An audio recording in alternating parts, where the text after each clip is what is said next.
Hello, everybody. Welcome to this live stream, the TAV live stream, The Road to COP.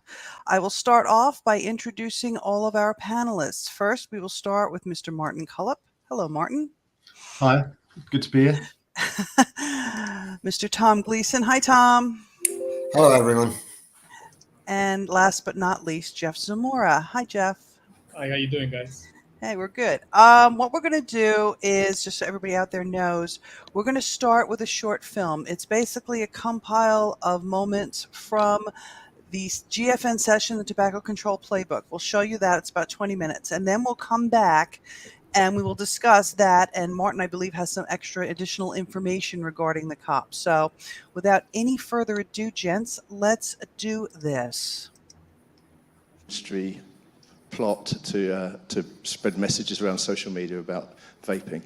The accusation went, if I understand it correctly, that Mark was running We Vape, a consumer association.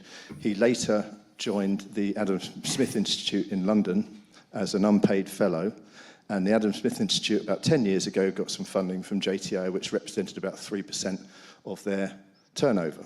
So therefore, apparently Mark was spreading these messages and it was all funded by tobacco. I spoke to him and asked him, what were these messages? And he said he bought some adverts on Twitter and the sum total of the adverts was £79. So this is the kind of thing we're talking about. At the same time, on the other side, we have Bath University was found out last year to be an intermediary between the Bloomberg Philanthropies and the Investigative Desk, which is a Dutch-based organisation which writes articles which are very anti-vaping. And they had a contract with them where they weren't allowed to say that they were getting funding from Bloomberg. And one of the projects that the Investigative Desk did was they got an article written on BMJ about hidden sources of funding. The attacks ramped up later in 2014, a prominent UK vapor, I was going to say a waitress, but I have to, a restaurant server, with no experience of academic publishing, got a comment published in The Lancet. And this was fantastic, really to get a comment in The Lancet. What an achievement. And she asked in that article, in that comment, that experts listen to the views of vapors and asked for a more inclusive debate. Her comment was met by a miserable sneering put-down by Martin McKee, public health professor, Simon Chapman, a sociologist, and Mike Daub, a tobacco control activist. And coinciding with that, Chapman tweeted to quote, unctuous plea, tweeted this person, unctuous plea from a vaping activist who's cozy with trolls who post this stuff. She was up for it. She tweeted wonderfully. I can't actually repeat all of what she said here, but part of it was to quote, murderous, dickless, evidence-denying, public health bastards. Can you imagine public health leaders criticize, saying cancer trolls or any other? It just wouldn't happen. So it's something really peculiar, and we need to kind of unpick that. But in part, it's a struggle for ownership. And when these public health leaders, these public health activists and tobacco control activists were challenged, they were discombobulated. It's a word I've been wanting to use for a long time. And they didn't understand nicotine consumers as potential allies, and that's been the big sad thing about this. It's the exclusion of people who could really be allies in a move away from smoking. Same year it happened to me at a Smokers Association conference. We put on a panel of vapors, wonderful session. Right at the beginning of it, a friend of mine was excluded from the session. Person was allowed to attend the conference, but our badges were color-coded. He was from a tobacco company, so he was excluded from the session. It was a segregated conference, and I thought, what on earth is going on that you'd ban certain people from sessions? And right at the end of the session, I was approached by Dr. Anna Gilmore from the University of Bath, and it wasn't an interesting session, Jerry, blah, blah, blah. She said, you didn't declare a conflict of interest. Now, in by then 40, 45 years of research and going to conferences, nobody had ever said that to me, and it seemed a rather odd entree. So I'll expand on, I've probably gone over time already, have I? So we can expand a little bit on that, but there are people who want to police the Framework Convention on Tobacco Control, want to police Article 5.3, which is meant to protect policy from the tobacco industry. But it's really become kind of a petty, paranoid, persecutory policing by tobacco control activists. And it's a process of delegitimizing, excluding, and so on. I'll just try to hurry this up a little bit, because I'm pretty thick-skinned, and this kind of, doesn't matter to me too much to me. But what's really nasty is, as part of this, is the academic onslaught on vapors. And there are two articles in particular, one by Patanavanic and Glantz, which try to suggest that ECST, vaping is not a crime, was in league with PMI. And so what they do is they look at what ECST is saying, and in fact, I think they thought you were an organization rather than a very active individual at that time. And they looked at what PMI was saying, and it's kind of a pseudo-causal synchronism. It's kind of more astrology than science. ECST is saying this, PMI is saying this, hence they are in bed together. And there was another similar article by Lindsay Robertson at the time of the FCTC, when vapers were tweeting about the FCTC, and others were, including from PMI, and they did a Twitter analysis, and the Bath University press release announced vaping advocates critical of global health treaty linked to tobacco giant. But again, it's this kind of magical, there's some magical fluid dynamic going on here, that because one bunch of people are saying things and another bunch of people are saying things, they're somehow linked.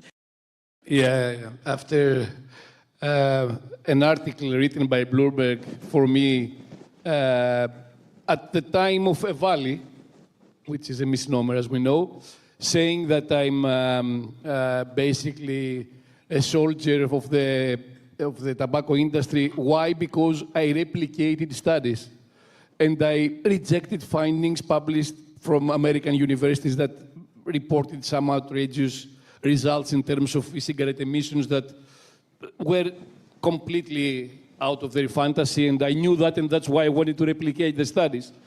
And we, in fact, had hurdles replicating the studies because the scientists who published the studies were not willing to share with us the kind of products that they used in order to get the same products and replicate the study. So imagine that you're a scientist and you ask a colleague that, please tell me what kind of products did you use because I want to replicate your study, and not receiving any response, and accusing you for wanting to do what? Replication, which is the definition of science is replication. There is no science without being able to replicate the findings.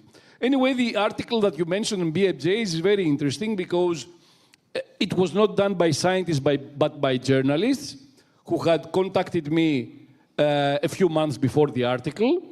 And I explained to them that I have no conflict that I need to mention in any of my studies. Because, first of all, they were talking about studies about nicotine, smoking, and COVID. So we never mentioned the word harm reduction. We never mentioned vaping. We never mentioned heated tobacco products, snus, or anything else. We only discussed about nicotine replacement therapies in all our papers. And, of course, there was no conflict because when one academic gets personally, for himself, funding from the foundation, you can't expect someone who just knows him or has been working with him in irrelevant, non-funded projects to declare conflict just because he's working with him in other areas. Anyway, the interesting thing was not only that these people were funded by Bloomberg and they failed to disclose their conflict of interest in the article. It's even more interesting that BMJ did not allow me to respond in their website. So whenever I submit the response, including documents that I received from a Freedom of Information Act request from the University of Bath, that those journalists were funded by Bloomberg through the University of Bath, and that there was a document mentioning that the journalists should not disclose to anyone that they received funding from Bloomberg, I was always getting a response from the BMJ lawyer who changed my text to a way that it was not my response, but it was the lawyer's response. So after 3 failed attempts to respond on the website of the BMJ, I had to go somewhere else to a preprint server, to Chaos, and write a 12-page response, which was not only, you know, a personal response about an unprecedented ad hominem attack, but also presenting the fact that this is discouraging research.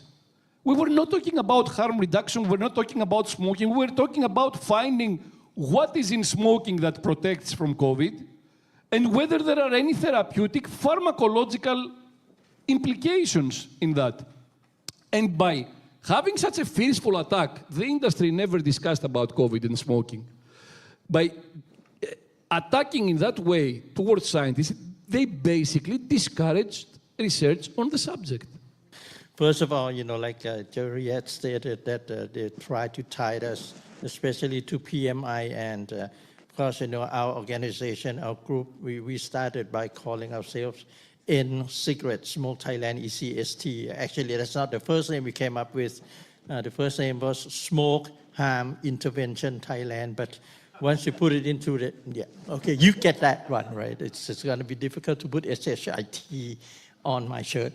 So anyway, so the opposition, the doctors, so-called doctors, they said like, see, this guy is receiving $80 million per year from PMI, and look at their names.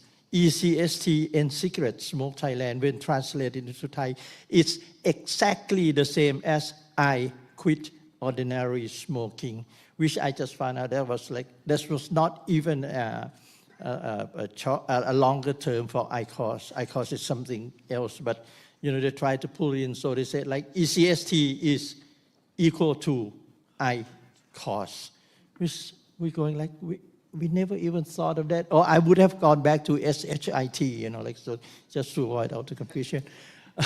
So anyway, I have to go back, like, for some of you who were the last session that, you know, Dr. Fasa and Bernard, they were talking about the mentality, the effect of nicotine. I would like to just take a moment to refer back on that.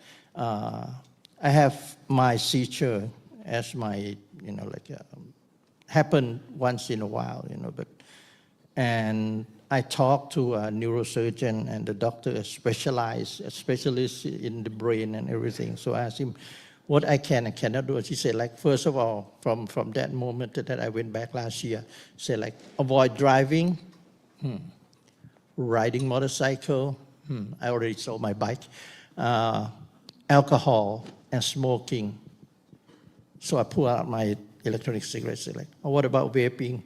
She said, as a doctor, she wouldn't recommend inhaling anything except pure air, but that is going to be impossible to do.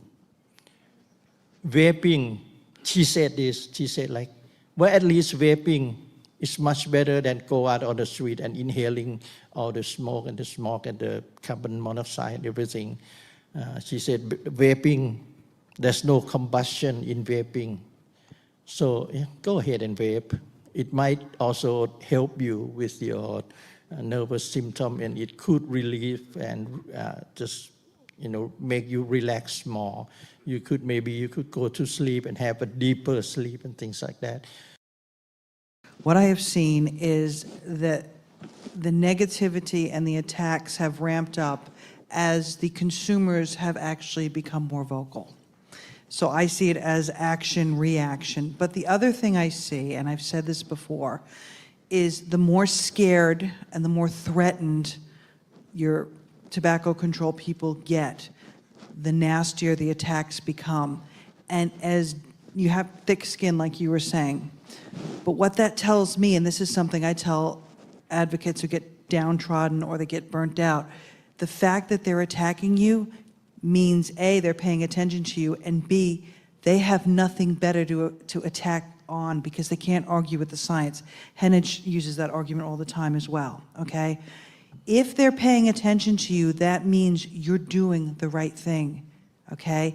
And you have to keep doing it. And you have to understand that people who do that, humans, you know, for the various reasons, especially in academia, that people find us a threat. If they lose their cool and they lose their professionalism, you've already won, okay? Not only have you won because you're healthier, because you've made the switch and you feel better and the clear x-rays like at ECST and all of that, but you've won because they have nothing to counter you with. Well, I think it started with a matter of ownership, because public health, tobacco control like to kind of invent things and invent policies and so on and so forth. This came from left field. So right at the beginning, there's kind of a question of ownership. There wasn't something they'd invented. It was coming from somewhere else. That leaves you with nothing much else to do except to express fear, uncertainty, and doubt, and so suspicions. So I think that's kind of the initial thing, but then it gets kind of embedded in the psyche of tobacco control activists and their institutions, because it's not just John Ashton throwing something out one Saturday night after. It was described as the Saturday evening Merlot meltdown, to quote. It's not me. It's not just throwing slang in things like that, but then it becomes institutionally embedded, because University of Bath, for example, has 20 million plus from Bloomberg to fund the Tobacco Tactics website, which in fact was also, they are also funded by Cancer Research UK, which is bizarre, but there's huge funding coming from Bloomberg into the University of Bath. There's funding that goes into the, quote, Stop Expose Tobacco program, which is also linked between Bath and other institutions. So there is an institutional framework and psyche for this, which means it's kind of not easily going to go away, and it sort of has its own roller coaster and its own echo chamber. Do you feel that there's a little bit of projection happening as well? You know, because they're accepting these funds from, like, say, Bloomberg or from a pharmaceutical company, and they turn around and automatically accuse us of doing the same thing, except it's a tobacco company. I don't think they see their receipt of funding as in any way a conflict of interest. You know, they see it as legitimate funding for what they are doing. If we're getting money, they would rather have the money for themselves. That's what I'm saying. Is it? No, I don't think so. I think it's, you know, I don't think it's projection, but I think there is, you know, you know, Marcelina's talking about declarations of conflicts and so on and so forth. You know, if you're getting money from Bloomberg, you never say that there's a conflict of interest. It's just a legitimate funder. So I don't think it's competition so much as just kind of embedded in the you know, it's what they do. You know, there's an industry with, you know, the team at Bath with Andy Rowell, who was actually one time quite a good investigative journalist, but they have nothing else now to do except to sort of try to name and shame. You know, whole websites which are just dedicated to naming and shaming. It is definitely a conflict of interest when you're being paid to have a specific view by people who already have a specific view, and they ask you to move and support that view. And that's exactly what Bloomberg and several other sources, even the FDA and the NIH, if you look at when they release a statement asking for proposals for research and they are providing funding, they're always looking for the bad things. You know, they basically, I wouldn't say not even indirectly, they directly guide you into looking for bad things in order to receive the funding. So these people are people who are paid to solve a problem. You cannot be paid to solve the problem unless you create the problem. Exactly. And in most cases concerning harm reduction, it's more a problem creation by them rather than a problem that really exists. And the more you exaggerate presenting the problem as something which is totally catastrophic, the more money you're going to get. But this is definitely a conflict because you're being paid for that. And you're being paid by people who have a specific predisposition and prejudice against this strategy. Of course, at the same time, yes, funding by the interest is also a conflict. But you know, conflicts of interests are there to be declared, not to become the criterion for exclusion. What is happening now is that, and it's not only among activists, but it's also among scientists, is that the conflict of interest is being used for exclusion. And we are, there are scientists working in the tobacco industry who are performing excellent research, and they are unable to publish the research. So why do they fear debate? I'll ask you two. Why do you think they fear the debate? Let me first go back to about the conflict of interest and plus what Jerry had said at the beginning, you know, that we got like Patana, I can't remember her last name is too long, but Rungrudy is her first name. Anyway, and all this, everything combined. Let me ask all of you, you know, especially those watching at home and the doctors and the tobacco control people say like, okay, if you want to discuss conflict of interest, let's take a look, for example, I'm not going to look at the United States or Canada, so South Africa and America or even in Europe, but in Asia and Asia Pacific. Think about this, the delegates that will be going to COP10, or the delegates that had gone to COP 1, 2, 3, 4, 5, 6, 7, 8, 9, or whatever, well, not 9. What about their conflicts of interest? Take Thailand, for example. The fundings are from sin tax. Isn't that almost directly from tobacco sales? Think about it for a minute. Shouldn't representative of each country be someone in the health department, Ministry of Health, Ministry of Public Health, or at least be known to the people whom they represent in Thailand, even until now, where every year, except 1 year in India, we don't even know who represent us. And it's those tobacco control people who got 100% of their incomes from the sin tax, meaning from tobacco and alcohol. 1 year in India, many of you would remember that, delegates from Thailand went in and submitted like a plea saying like, every country in the world should ban vaping like Thailand just did. And the delegates from the United Kingdom said like, where's your proof? Well, we don't really have any proof, but since we are banning cigarettes, this is electronic cigarettes, so it should also be banned. So that's the only answer that they could come up with.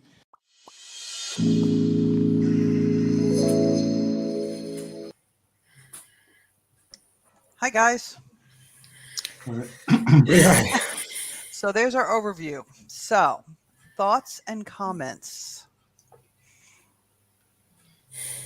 You're all just looking at me like, Where to start? I can go on about a few things. If you like.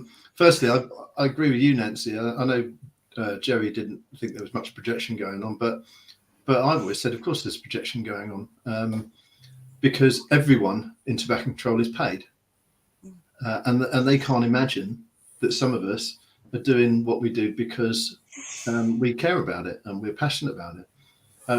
I remember going back to 10 years ago when people who were, I won't mention their names, but representatives of the NNA were questioned by representatives of a public health group who asked about me and said, this guy, do you know him? And they said, yeah, he's a nice guy. Well, who's paying him? And they said, no, he really does run a transport company. You know, they just couldn't believe it because they thought, well, he must be, you know, he can't be doing this for free.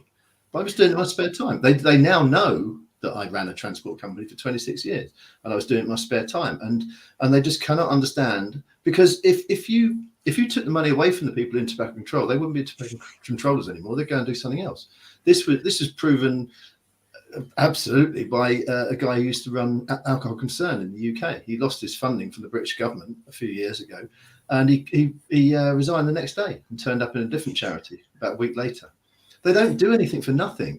No, But I they know don't that. understand why some consumers are doing this for nothing, and it confuses them and it scares them. Well, here's a thought. You know, and it's kind of like what Asa was saying, because Asa and I have had this discussion on multiple occasions. You know, we pay for them. I mean, when we smoked, our excise funded them. Okay. So therefore, we paid their salaries, right? They received tobacco money, even though it was excise and whatever. I mean, and of course, you know, in the States, you've got the MSA, which is a completely different animal. We're not going to go there right now. Okay. I do think that a lot of what's going on now is it's because, you know, in certain countries where there is excise, they're losing money because people are making the switch. So they want to stop that because, again, I'm going to bring up the MSA. You know, in the States with the MSA, that money was never, they never categorically defined that money had to go for tobacco control or harm reduction or anything like that. So a lot of states in the United States, they use that money for all this other stuff, and then they, you know, projected it out, spent all this money, and now they're not getting the money to cover themselves. So it all boils down to money. Like you said, Martin, okay? The money that pays people's salaries. If they're not getting paid, they're not going to do it. You know, the money that people may or may not receive, like Constantino said, it's a conflict of interest. It's not the grounds for exclusion, and yet here we are. Tom, what's your take? Yeah, I think there's an old saying, the greatest trick the devil ever pulled was to tell us he doesn't exist. Tobacco control have morphed into non-smokers' rights. They're not there for any other purpose than to protect the non-smoker now. Now, it's obviously bullshit, but that's the way they're perceived.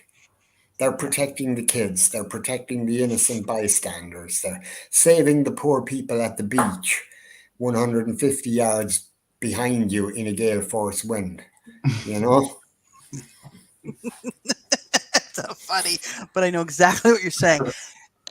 Jeff, Latin America, LMIC, how does this translate for you? Well, we know that the whole tobacco control, and as Roberto Sussman said once, it came into a self-preservation ideology movement, you know, that is actually self-preservation and justified by ideology, right? So the idea of making seem like they are actually important and relevant, even though the 20 years have passed and the number of people smoking have not decreased, it became a little sensitive for them to be able to innovate, to be able to tell the world that something else, that it was not developed by the FCTC and it was not on the side of them or the pharmaceutical companies, which they are, you know, kind of in line with, right? It became a little problematic for them to see that, right? Now, as the generation passes for tobacco control, we have been in, you know, at least 30 years that the current tobacco controllers are in place. They are not able to digest criticism because they have never been criticized for what they do, right? Yeah. They have never been rebuttal. They have never told that, oh no, what you're saying actually doesn't make sense based on the science, or it doesn't make sense the numbers that you're giving us. Now, how does translate to the new tobacco control? A person that is much more smarter than myself point me out to a possible thing that I can find as a possible explanation that perhaps most probably you have heard of, but it's the Lucifer effect. Mm-hmm. A psychologist by the name of Laura Vargas told me about the Lucifer effect, that is that people that are actually good by external conditions, Mm-hmm. they get dehumanized by people. For example, let's say, you know, a total random name, Chapman, right? Be careful. Right. For example, that tell them that coercion, stigmatization, denying human rights, it's acceptable if you're pursuing a goal.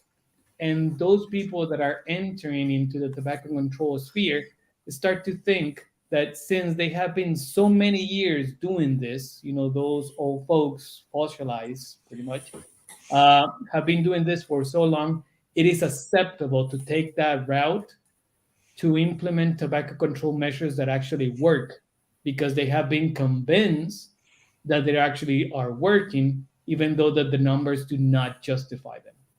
Yeah. So that's fair enough. That's my opinion. I could be wrong, but yeah. Okay, it's starting to hail here again, so you may lose me, but I wanted to bring this one up. Okay, Neil says, to me, the British have social medicine, so they see the savings in healthcare, but the US, the healthcare is, to me, run by pharmaceutical companies, and they have the most to lose from vaping. Now, Neil, I currently and have lived in New Zealand for probably 16, 17 years now.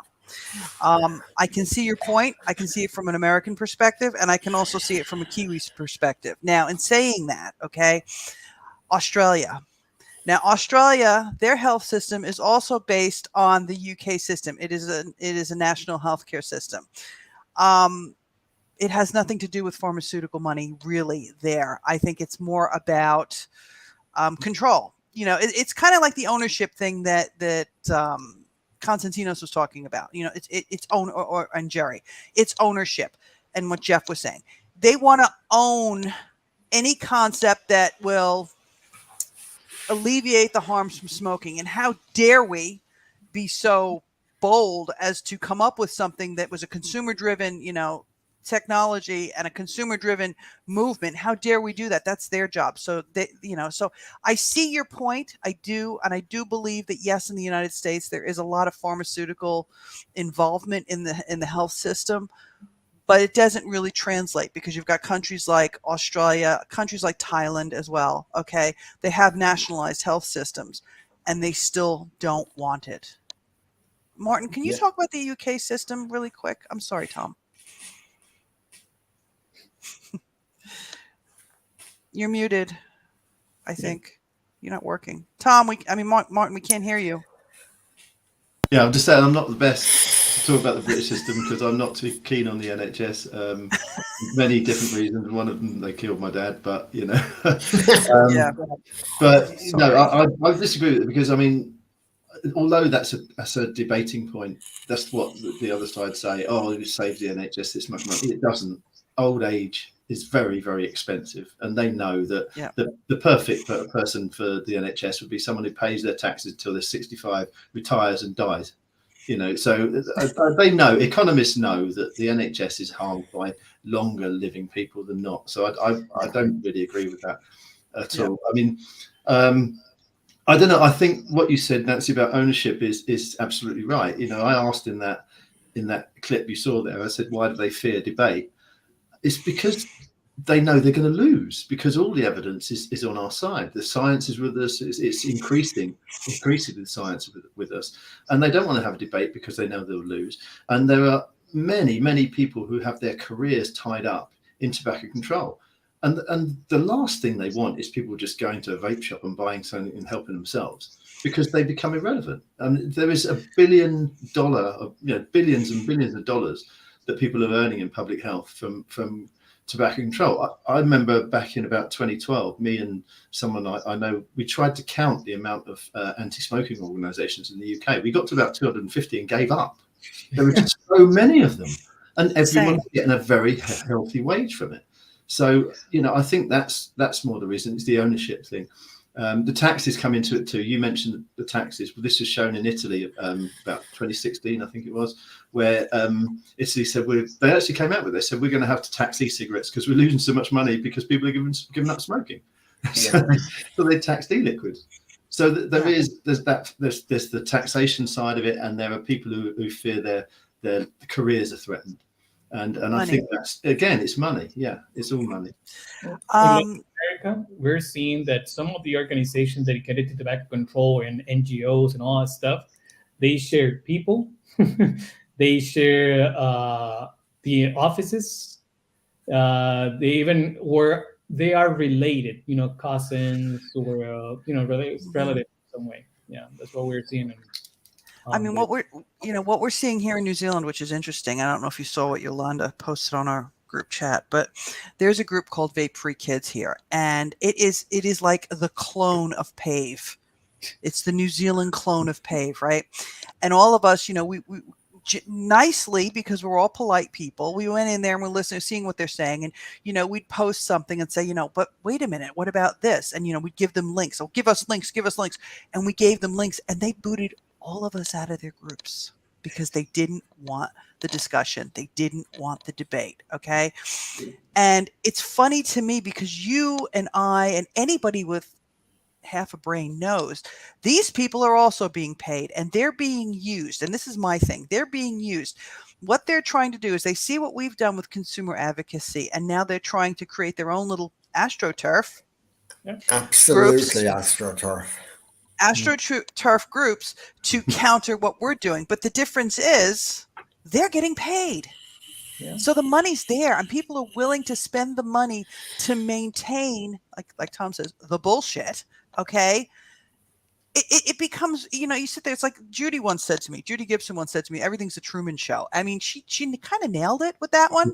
Everything is the Truman Show. She also said to me, Martin, as a point of reference to you, she said to me probably about 6 years ago, she's like, the NHS doesn't care because if people die, that's less money they got to spend. Exactly. Yeah. Yeah. We have a guy, Chris, he's asking if CAPHRA has any plans to help advocates get to Panama, and that Adacon started a fundraiser but hasn't gotten anywhere. Chris, no. CAPHRA is not planning on sending anybody to Panama because A, it's really far away for us, and B, it's really expensive to get there. Now, Martin, do you want to kind of briefly explain what your plans are going to be?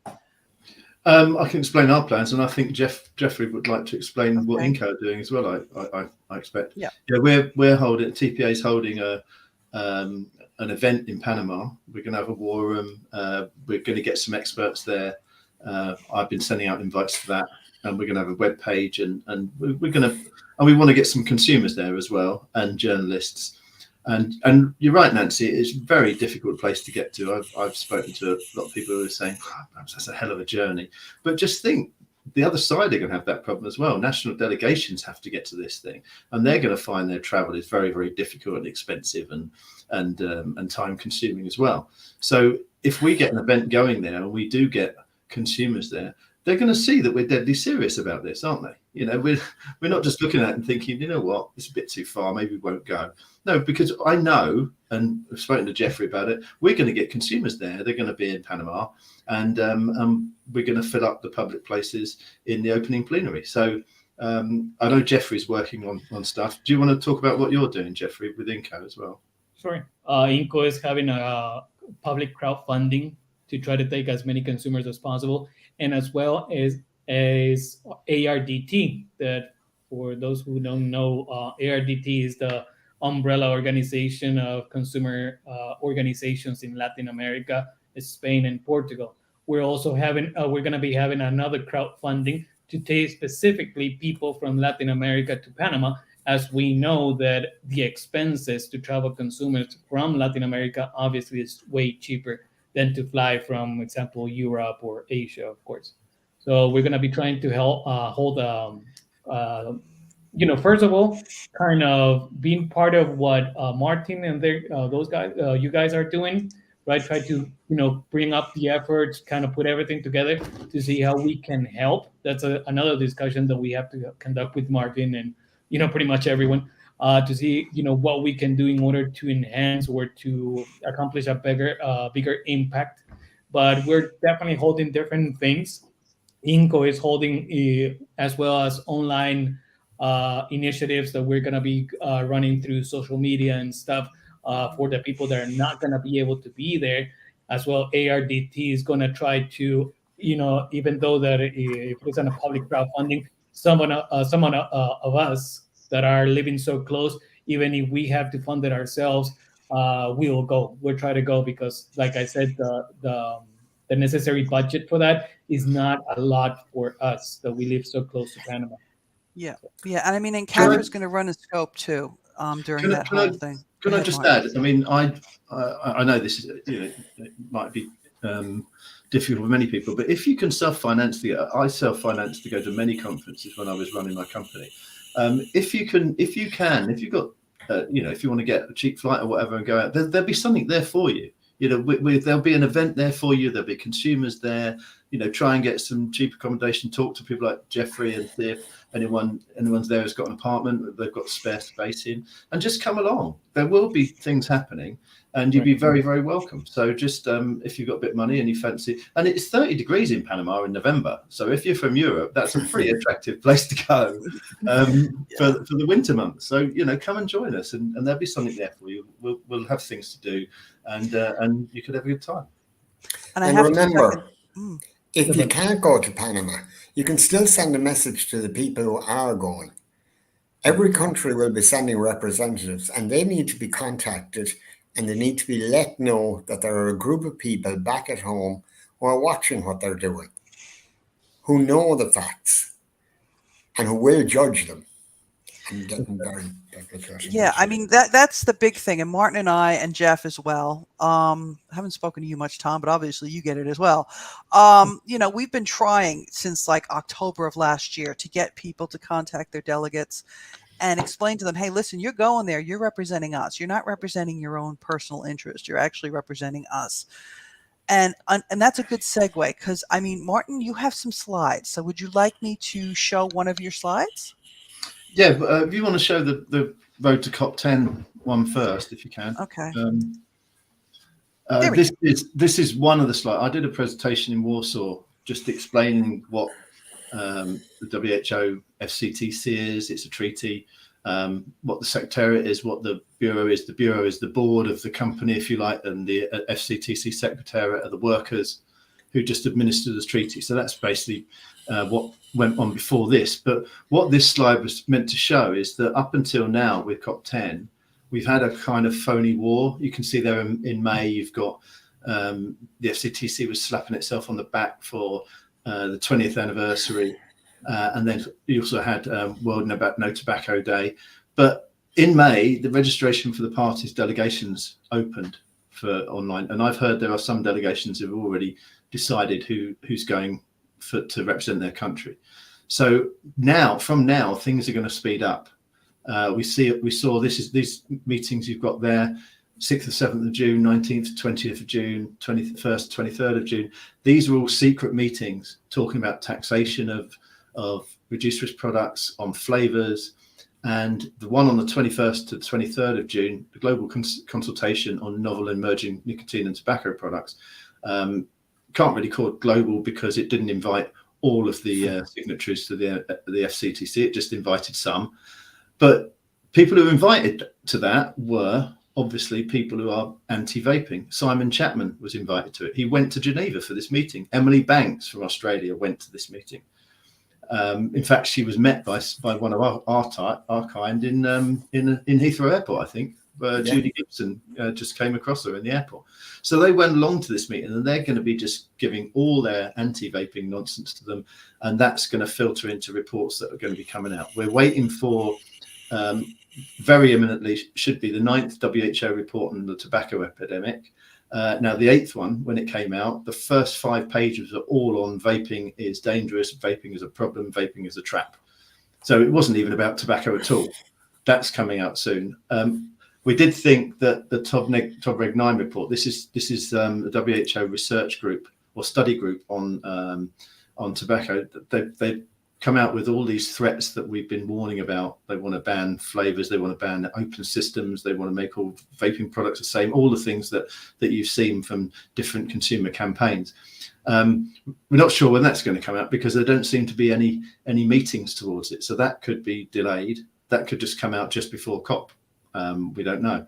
And also we've seen that the provisional agenda for COP10 has come out. There's a whole load, I'll put it in the comments if I can put links in there.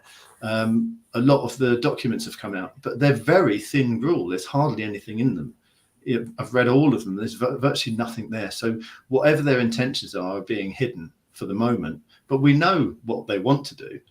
And you'll see there that from September onwards, you've got the official release of the COP10 documents. You've got the regional meetings where the regions are going to meet and agree what sort of attack lines they're going to come up with. The only one we know about so far is in Brasilia for the Americas region on 17th and 18th of October. And then the delegations are set. they have their country positions, they have what their positions are, what they're going to say at COP10, and then it starts in November.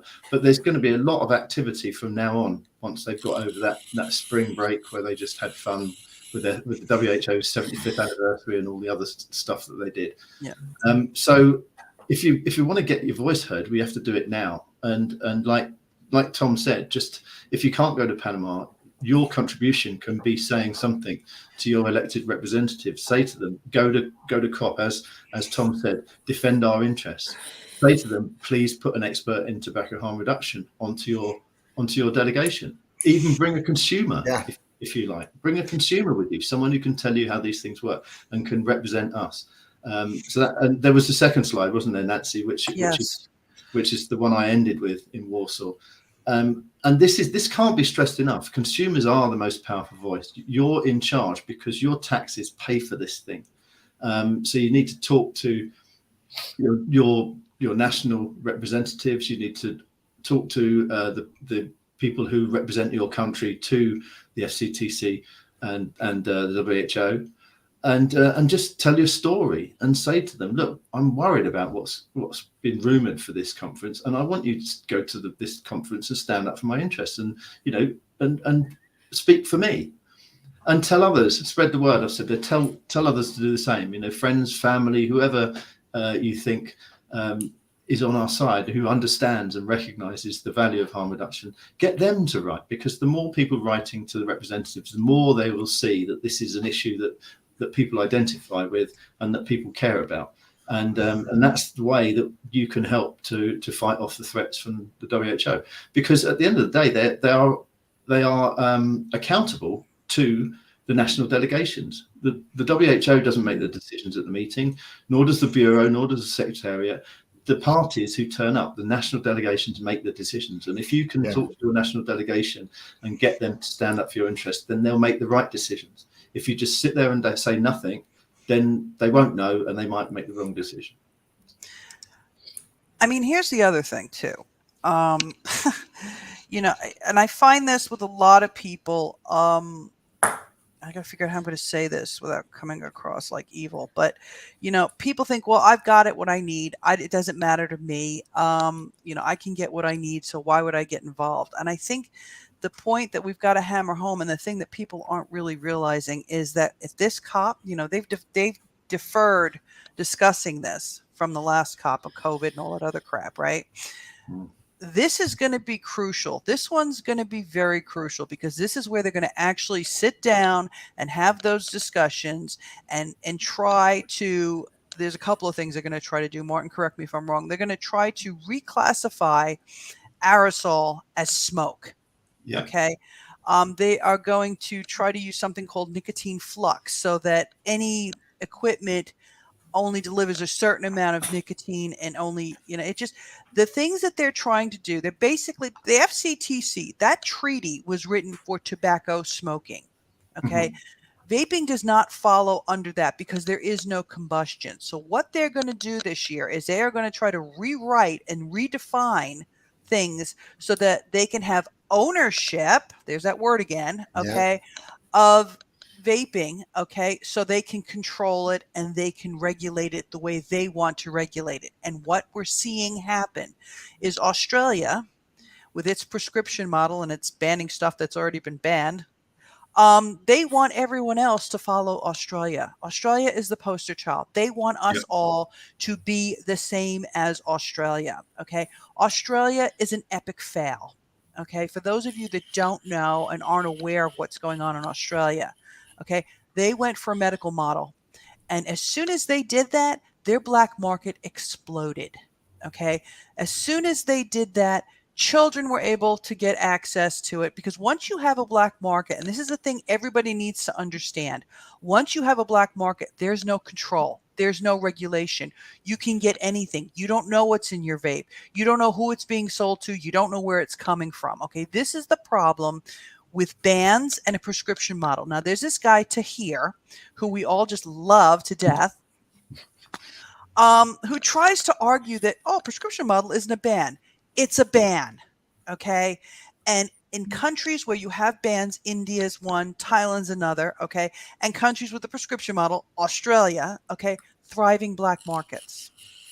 And the way that you can argue your point that I want access and I need access to this because this keeps me from smoking is to argue the point, if you regulate it, you can control what's in it. It's a public health win because now you aren't going to have issues like EVALI, which was a non-issue but was an issue, okay? It gives you the control, but it also enables the people that you're responsible to have an option that is going to work for them. Okay. Some countries are open to that. Some countries are not. Australia is one that they just full steam, damn the torpedoes, full steam ahead. They've got a big problem. But the point is the WHO, FCTC, and the Bureau, they want all of us to be like Australia. Do you want that? You might think, oh, no, it's never going to happen. It could happen. This is the reality of what we're dealing with. I mean, would anybody disagree here? No, not at all. Actually, the black market in Australia, just to quote the number, is 93% that is on the illegal market. So that means that only 7% of consumers are able to access these harm reduction products, which means that the accessibility of the product has been impaired by this model, which means that the United Nations program about drugs, actually they guarantees harm reduction products for every people, is being denied, which is a human right. So exactly. Basically, it's a human right violation. It is, and it goes against every core of what that treaty was about and every core of the UN Declaration on Human Rights. All of it. And that, I think they realize that, and I think that's why they want to rewrite everything. Martin, thoughts? Yeah, you're right about they want to redefine smoke, and the reason they want to do that is because the treaty, the FCTC treaty, was written in 2003. And of course, vaping products have only just been invented. But weren't even on their radar. And that's when they wrote in the bit about harm reduction being one of the methods that should be used. And they said that the point of this treaty was to tackle the harms of tobacco smoke. So they can't rewrite that treaty because they would have to get 182 countries to agree it again and sign it and ratify it again. So they're stuck with it. They're stuck with the wording. It's not going anywhere. And I'll add that, like I say often, that we don't want the treaty ripped up and started again because they wouldn't write it like they did in 2003. They'd write it completely differently. So we quite like the treaty, but we just need the FCTC admin to administer it properly. And it's very important. The reason they want to redefine smoke is to try and drag vaping products into the remit of the FCTC treaty. Because if they can't redefine vaping, vapor as smoke, then it's none of their business, quite frankly. So it's a very important thing that's what they're trying to do. That's what they're trying to maneuver to do, is to get it into the FCTC treaty. And to not be considered as harm reduction products, but tobacco products, that it was what Nancy was saying. Yeah. I mean, ultimately, what they want to do, we're getting back to ownership again. What they want to do is they want to own harm reduction, and they want harm reduction to be a medical model. Yeah. Can I give you an example from the UK, actually? Yeah. Because it kind of gives an insight, or gave me an insight into Australia and how they're thinking. They've taken control. They have a system where you can only get your vapes by a prescription. And who would control the prescription? Now there's an MP in the UK. She's a bit nuts. I mean, she also advocates for 10 mile an hour speed limits everywhere. So she's, this is the thinking. Exhibits the thinking. She asked some parliamentary questions recently, and she's adamant that vaping products should, like Australia, only be sold in pharmacies on prescription. That's one thing she keeps asking questions about. When the government's going to do that? When are you going to make it prescription only? But then just the other day, she asked another question, and she said, has the government got any schemes for helping people to quit vaping? So you put those two together, say the government, it's the UK government has dismissed it. We're not going to have them on prescription. But if they did, who controls the prescriptions? If you then have the government say, we prefer people don't vape, you might get prescriptions for like 3 or 4 months and then say, well, you should have quit by now, and you don't get a prescription anymore.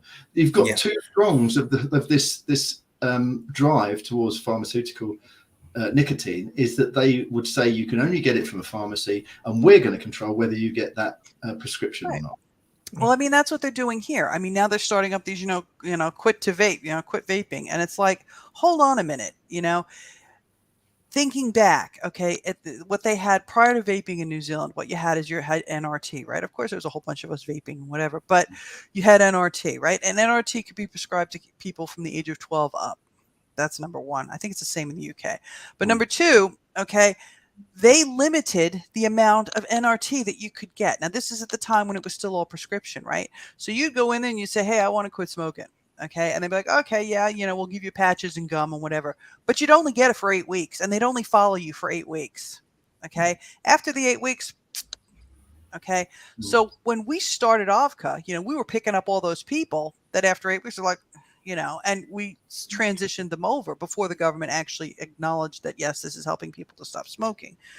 And one of the things that I found interesting, because we did this at ARDT, which is the consumer group for New Zealand, is I would follow people. Okay. So instead of the 8 weeks, we check in on them. We had advocates that were like mentors. We check in on them 12 weeks, 3 months. We check in on them 18 months. We check in on them 24 months. Okay. And we kept all those stats and we gave all those stats to, the University of Auckland. They wanted to look at them. And we also worked in, mental health wards, right? Kind of like what they did in the prisons in the UK.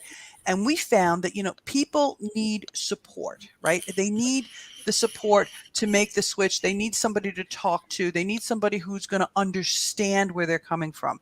You go to your most, except with the exception of like Louise and Sarah, right? But you go to your smoking cessation nurse here, okay? 9 times out of 10, they are not either A, people who formerly smoked, or B, they're people who formerly smoked and quit cold turkey.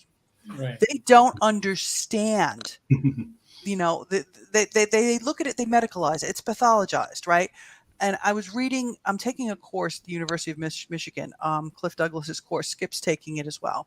And I'm reading all these readings and seeing all these videos, and it's from America. And they just pathologize people, and it's just like, wait a minute, hold on a second. It's not just about the nicotine, it's the behavior. And why are they doing this? And why are we not addressing, the mental health implications of all of this? Okay. So when they say, okay, yeah, we're going to help people to quit vaping, it's going to be the same shit. It's going to be 8 weeks and sorry. Okay. So that tells you right there that it has nothing to do about the health of the public, and it has everything to do with optics and saving money. Well, in fairness to tobacco control, they're very cynical of vaping because they've tried NRT to get people off smoking and they know the failure rate. They don't expect a whole lot better from vaping, and they genuinely regard it as just another distraction. I mean, then they might not be the cynical bastards we picture them to be, Well, yeah, I think they are, though, because, if they did the actual research and they actually looked at the studies, they would see that how much more effective it is. But they cannot countenance continued use. After 3 months, I think 12 weeks is your prescription for NRT here now. Yeah. If you're still sucking on that thing, you're still smoking. That's because they dismiss the idea that anyone can get pleasure from nicotine. They see it as a useless drug. How many times have you read members of the public saying, "Oh, nicotine is a useless drug"? I think caffeine's a useless drug. I don't drink coffee; it does nothing for me.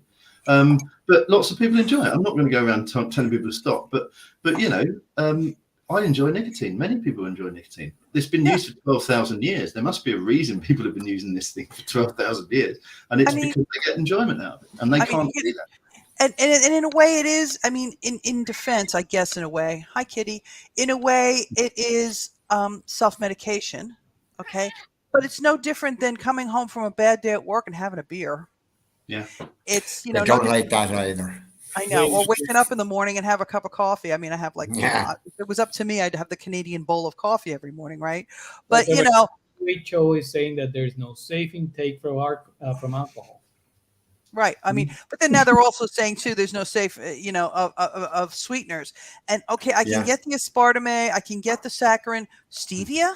Really? Stevia? The thing that they actually tell people who are diabetic to use to sweeten stuff? Now that's bad. That's natural. The alcohol thing is false. Actually, there's studies that actually say that 1 unit of alcohol is beneficiary to our health. Right. Yeah, the JCAT. Okay.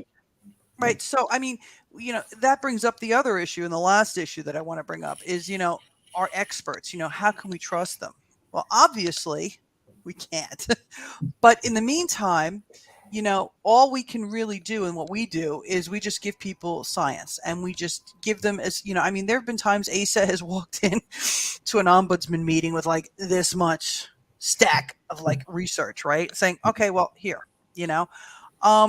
but it's almost as if we have to show them what to do, which is kind of why we need to be writing these letters and contacting them and getting involved. Because if we leave it to them, we're going to be living in some kind of puritanical Calvinistic society where joy and pleasure is something to be scorned upon. I mean, it's like Victorian age, I think. And why do they have the right to make those decisions for us? I mean, it's basically an informed choice. And I think because we're informed in making those choices, that is an existential threat to them. Tom? Maybe there's a level of morality that will always exist. And the more we open up on some things, we're going to have to slap down on others because everybody needs somebody to look down on. I think it's our turn. Yeah. Jeff? Oh, I was going to say that nobody's going to demand our rights on our name. We have to do it ourselves. Yeah. And actually, consumers is the missing piece when it comes to the chain from the researchers to the regulators, right? The regulators are not going to look for the information by themselves. Consumer organizations, while we do, and consumers in general, and advocates and activists, what we do is that we take the information that is generated by the researchers and take it to the regulators.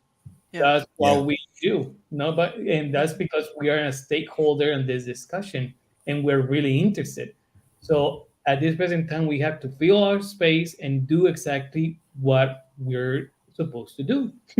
That is show the evidence, show the research done, show that there's an overwhelming amount of science already around this topic, and show them to the regulators so they can take an informed decision and actually take that science and those concepts to bigger discussions, including the FCTC CAPHRA. Yeah, I mean, we found that here. It was, I remember one of our ministers of health, who was an MD, was like trying to tell Jan and I that nicotine was carcinogenic. And that the fact that two of us, the top of our heads didn't blow off in the beehive is a miracle. But, we have to give them the information they need. And there's something else, a lot of people, they feel in certain countries, because of cultural considerations, they feel that, these are the experts and we should trust the experts and we shouldn't question them, or we shouldn't, try to engage with them because they know what they're doing. They don't. Okay, that's number one. Number two, like Jeff said, it's up to you to advocate for what you want. That's what they're there for, especially your elected officials. Okay.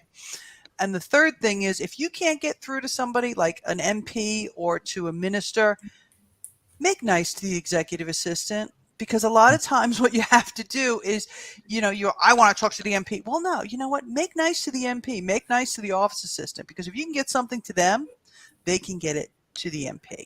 We have to humanize this. The secretary is very, very, very powerful.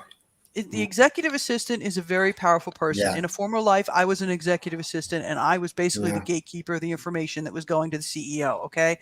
But the thing is, you've got to present it in such a way that you don't come across as some kind of raving lunatic. Right. I'm thinking of one person right now whose name shall remain nameless, from Belgium, but, and you know who I'm talking about.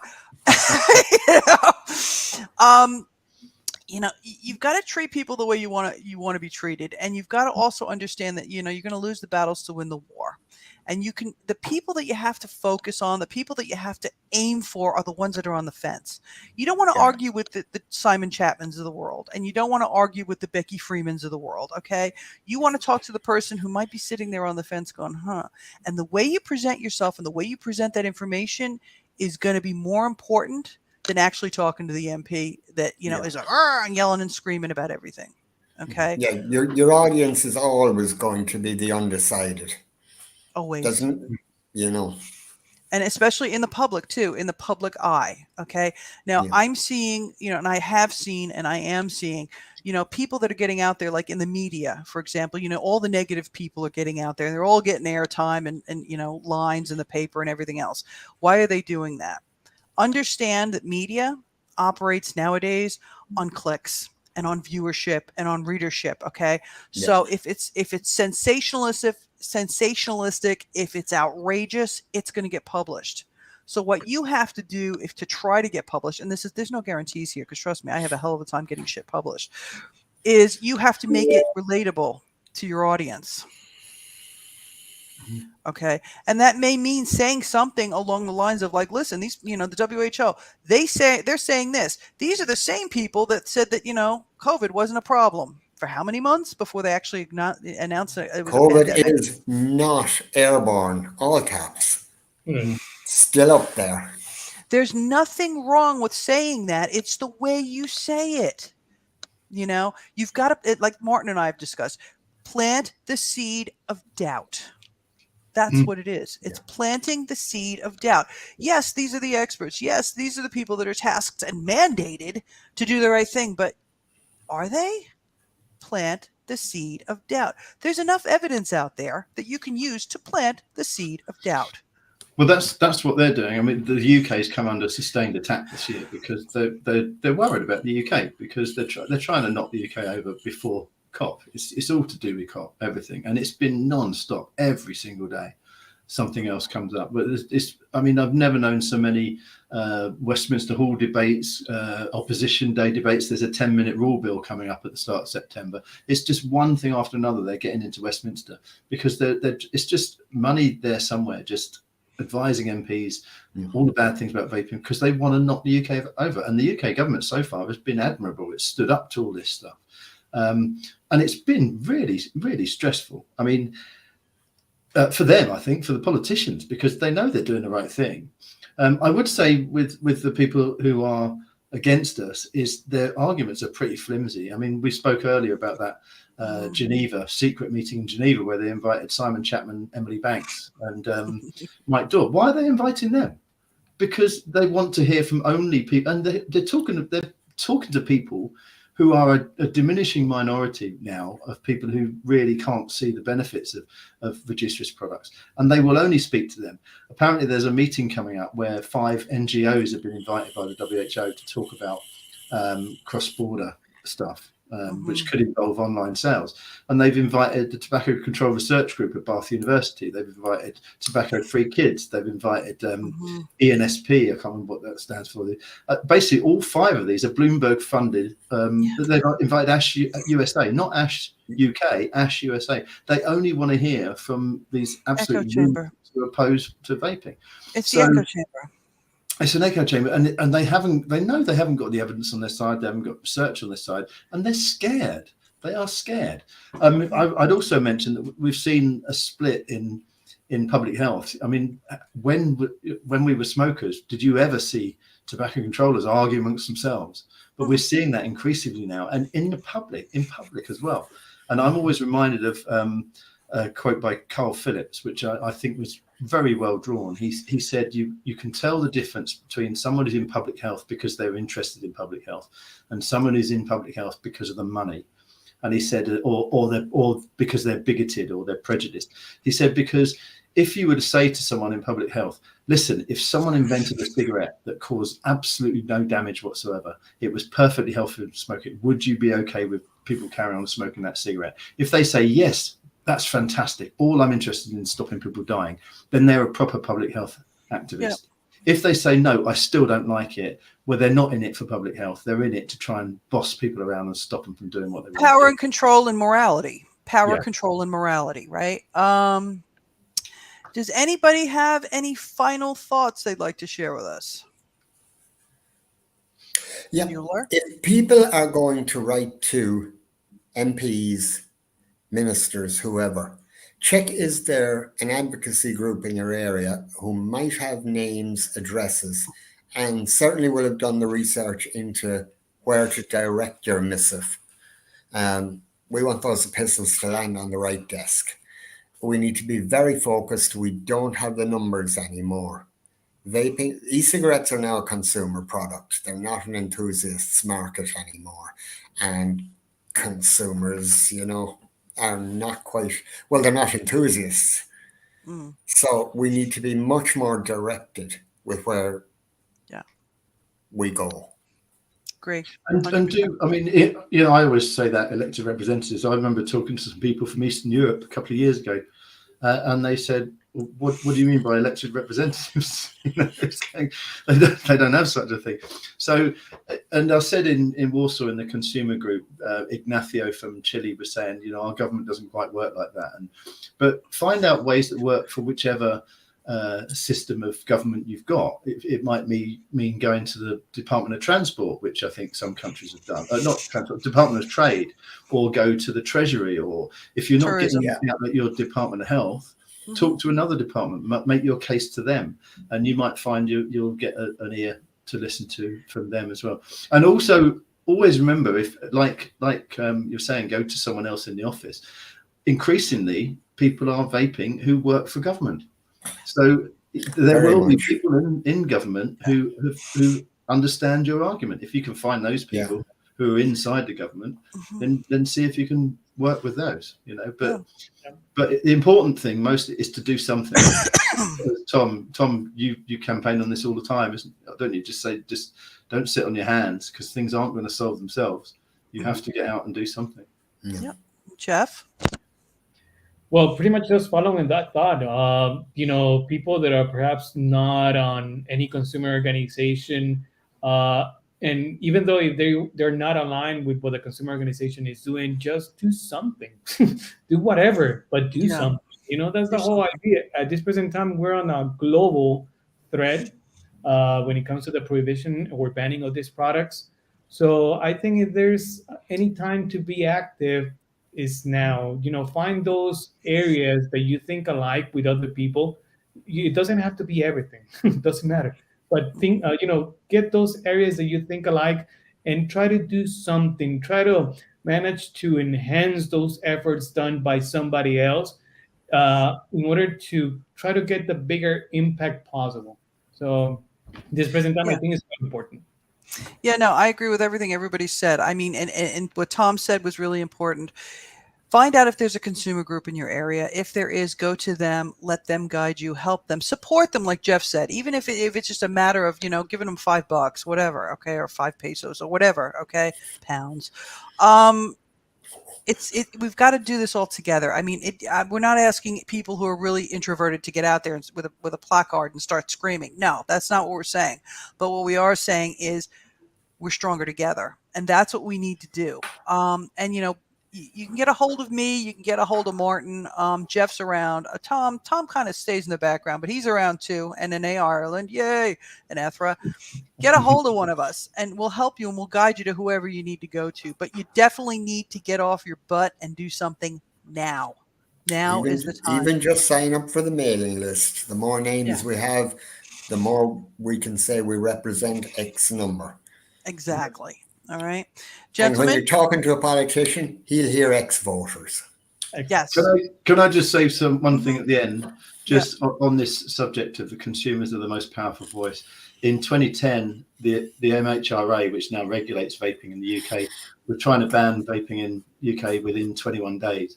Consumers responded to their consultation and won. The TPD2, when that was being negotiated in 2012, European consumers petitioned the EU and we won. And you look at Thailand, Ace has done a brilliant job. It looks like he's going to win. And Malaysia looks like it might be that we're going to win. New Zealand, the Philippines, New Zealand. There are many, many instances where consumers have taken action and they win. We win because we are the most powerful voice. So let's just use the power and make sure you do something. And this one is a big one. It's the global conference, it's the COP10. But we can win this as well, because you just have to talk to your delegations and get them to go and make the right decisions, because they make the decisions, not the WHO. Yeah. And as a final note, for Europe, okay, what comes out of this COP is going to wind up in the TPD3, which is going to influence everybody. So guys, seriously, pull finger, please. Yeah, that's next year's campaign. Yeah. Okay. Gentlemen, thank you for joining me. Thank you. Thank you. Thank you. Everybody out there in the audience, whoever's left, thank you for joining us. And maybe we'll do this again soon. Sound like a plan? Yeah, absolutely. Yeah. Yeah. Cool. All right, guys. Thank you once again. We're going to end this.